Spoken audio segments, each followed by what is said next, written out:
Uh, I'm presenting on Busse Bush, Mitiara Paul. My concern for the day is Dr. Phoebe, presenting from Medicine 3. This is regarding a 60-year-old gentleman who had presented to us with complaints of altered sensorium for 5 days. He was very drowsy, very irritable when awake, not oriented to time, place, or person. No other significant history was present. There was no history of any fever or anything.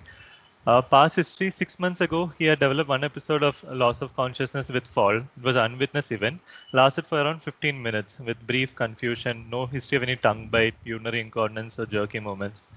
Was evaluated under neurology, was diagnosed to have a probable seizure disorder. That time MRI done was normal and he was started on anti-epileptics. He doesn't have any other known comorbidities. On examination, his pulse was 90, BP was 110 by 70, respiratory rate was 22, afebrile. CNS examination, GCS was 12 by 15. Cranial nerve examination was mostly normal. He had neck stiffness present with Kernig's and Brzezinski signs positive. Bilateral extensor was also bilateral plantar was also extensor. Other systemic examination were normal. So initial with the syndrome complex of delirium and neck stiffness, the differences we initially considered was that of a meningoencephalitis, probably a tuberculous, acute pyogenic, viral, or due to some other infections like dengue, rickettsial, scrub, spotted, or malaria. Other probable causes for delirium could have been a metabolic component, CVA, and post-ictal state after a seizure. On evaluation, his HB was 12.3, counts was 10,800, not elevated.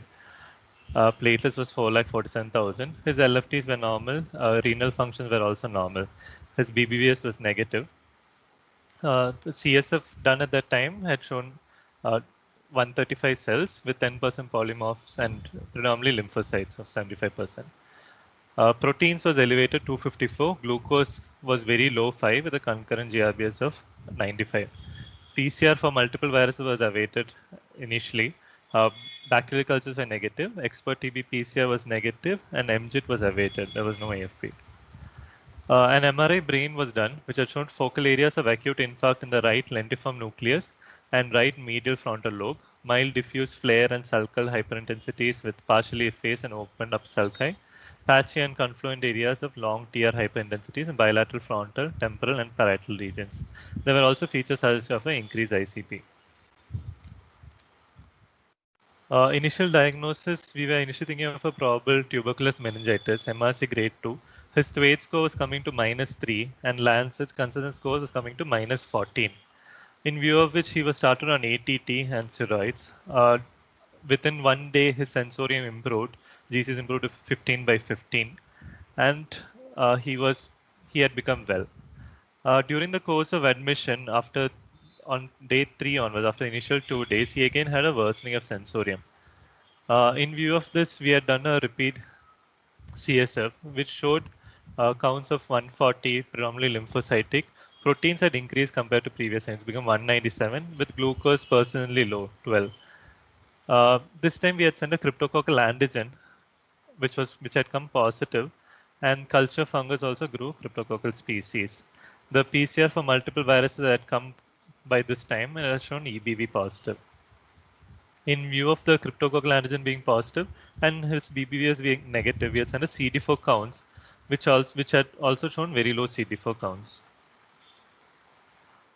In view of a probable secondary or primary immunodeficiency, we had done a IPT to see the lymphocyte screening, which had shown a lymphocytopenia with reduced age-specific total lymphocytes and T cells subspace. So finally, he was diagnosed to have cryptococcal meningoencephalitis with a probable EBV reactivation with viral encephalitis. Lymphocytopenia with a reduced age-specific total lymphocyte and T cell absolute counts, for which we had planned for further evaluation after the current illness improves. So in regards to the current case, this is a gentleman who had presented with no prior known comorbidities, no risk factors with delirium. So we had initially considered him to probably have a TB more than a cryptococcal, which is more seen in the immunosuppressed population. So after the initiation of treatment and transient improvement in view of the worsening, we had sent the cryptococcal which had come as positive. So we wanted to concentrate mainly on the fact that cryptococcal and TB can have a similar presentation along with a similar kind of lab and radiological picture. So, cryptococcal meningoencephalitis is an important opportunistic infection, mainly in immunosuppressed patients. Route of infection is usually inhalational, disseminates hematogeneously, and has a propensity to localize to the central nervous system. Common organisms seen are neoformans and gutty. Neoformans is more commonly seen in immunocompromised, and gutty is more commonly seen as non-immunocompromised. This is a retrospective study done on 220 patients in China, comparing cryptococcal meningitis with TB meningitis. They had looked into various factors like age at presentation. They had found that age at presentation was much lesser in the TB meningitis group compared to the cryptococcal meningitis group. While other features like the clinical syndrome they present with headache, fever, vomiting, altered mentation, almost everything was in a similar pattern. CSF analysis also had shown almost similar WBC counts, similar protein levels. Glucose levels were low in both the populations, along with high opening pressures. Brain imaging had shown features such of ischemic infarctions, few demyelination pathologies, meningeal enhancements, hydrocephalus. All these were commonly seen in both the populations. So the problem with diagnosing, it's challenging because of the subacute onset of symptoms and non-specific presentation. It could be very similar to a TB picture. So anyone, so in a patient who comes to us, when do you suspect a cryptococcal meningitis? Any immunocompromised patient with a meningoencephalitic syndromology or a immunocompetent individual presenting with subacute or chronic meningitis when you have to check for cryptococcus. For definitive diagnosis, you need a CSF study and radio diagnosis with an MRI. MRI can show features of hydrocephalus, mass lesions caused by cryptococcomas, acute and subacute cerebral infarcts, and presence of small pseudocysts also. This is a slide showing the features of various the CSF analysis in various conditions, various causes of meningitis. In this, we can see that in our patient, mainly one of the most striking factor was that the glucose levels was always less than 10 in the two CSFs.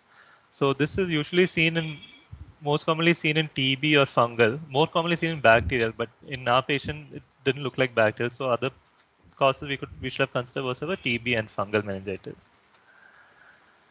So another thing is comparing HIV with non-HIV cryptococcus. Glucose levels are usually very low in these patients. Counts are more, CSF counts are more in non-HIV patients. India positivity is around 75% in HIV population and 50% in non-HIV population.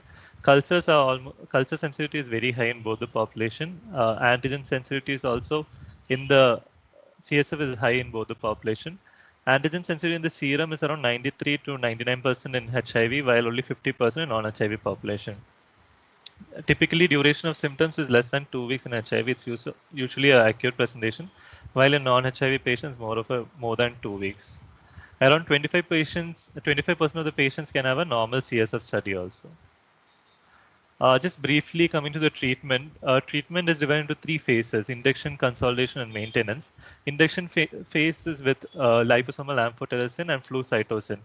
Liposomal amphotericin 3 to 4 mg per kg per day and flucytosine 100 mg per kg per day in 4 divided doses, which should be given at least for 2 weeks.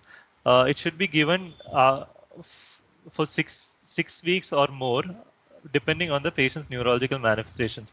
If the patient had significant neurological complications or presence of cryptocomas, they are supposed to receive for a longer duration. After every 2 weeks, you're ideally supposed to repeat a fungal culture on the CSF and see for clearance. And after the last clearance, at least for 4 weeks, patient should have received it. Consolidation phase is usually given with fluconazole 400 to 800 mg once daily for 8 weeks, and maintenance phase is fluconazole 200 to 400 mg once daily for 1 year. Other adjunctive therapies are surgical removal if there is a cryptococcoma or a mass lesion more than 3 centimeter, causing mass effect, or an optic nerve involvement. Other options are shunting or repeated CSF tabs in patients who have elevated ICPs, or use of glucocorticoids in mass effect and the cryptococcomas with surrounding edema. In our patient, we started the patient on amphotericin and flucytosine, following which he had a transient improvement but developed hydrocephalus and sudden drop in sensorium, in view of which we had put a EVD, with which his sensorium has slightly improved. Repeat culture done after 14 days had shown clearance, but in view of significant neurological complication, we are continuing the liposomal amphotericin and flucytosine. Takeaway points are mainly the similarity between cryptococcal meningitis and TB meningitis in their presentation, their radiological findings, as well as their CSF analysis pattern. And also now the treatment regimen of Cryptococcus. Thank you.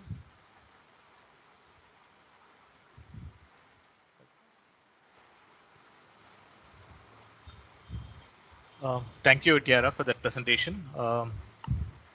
Phoebe, you want to add something?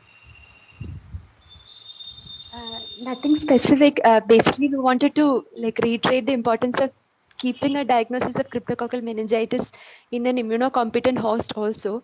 This gentleman was actually 60 years age, more than 60, and he never had any infections or any comorbidities before. So we never thought of fungal meningitis in him. So we actually, in fact, started on ATT. That's why we had started on ATT. So when the CSF protein is very high and glucose is low and the patient has a subacute picture, just wanted to reiterate the fact that fungal meningitis also needs to be kept in the back of the mind and treated accordingly. That's it, sir. Thank you. Yeah, thank you, Phoebe. Tiara, where was this patient from? He's a localized. I think he's from Gudiatam. Gudiatam, okay. And any CSF pressures were done? It was done, sir. I am not exactly sure how much it was. Sorry. Okay. Did you attempt therapeutic CSF drainage for this patient? Yeah, he had after the worsening of sensorium, mild increase in ICP. Initially, for 2 days, we had attempted therapeutic CSF drainage, but after that, in view of recurrent need, we had called neurosurgery, and they said that we'll put a EVD. Okay. Any other questions? Yeah, just want to ask to Tiara a couple of questions. First, can you explain your title? And second, in a secondary setup where you're saying in non-HIV patients, the India sensitivity is only 50%. So in a subacute or chronic meningitis patient, how will in a mission hospital setting or a secondary hospital setting, will you be able to differentiate cryptococcal meningitis from a TB meningitis? First thing, regarding the name, the Busse-Busch is the first person who identified Cryptococcus, and that was in a patient with cryptococcal meningitis. And in the India Inc., he had seen the organism. That's why the name. Regarding the problem in the secondary hospital, if you don't have access to further evaluation, the clinical picture is very similar, as well as the CSF analysis pattern can also be very similar in these two patients. The severe low glucose levels with the high protein levels, we should also consider a fungal component also in all the patients. The thing I wanted to highlight is the part about opening pressure, which Dr. Karthik also mentioned. I think, do you have an opening pressure on the first CSF? No, we don't have. We don't have. Okay, yeah, I think opening pressure and maybe other TB features, lymph nodes, hepatomegaly, significant loss of weight, appetite, any of that in the clinical history? No, historically there was nothing. No history of loss of weight, no history of loss of appetite. Nothing else is there. So he had a 6-month back seizure, and following which he came with altered sensorium currently in a short duration altered sensorium. Yes.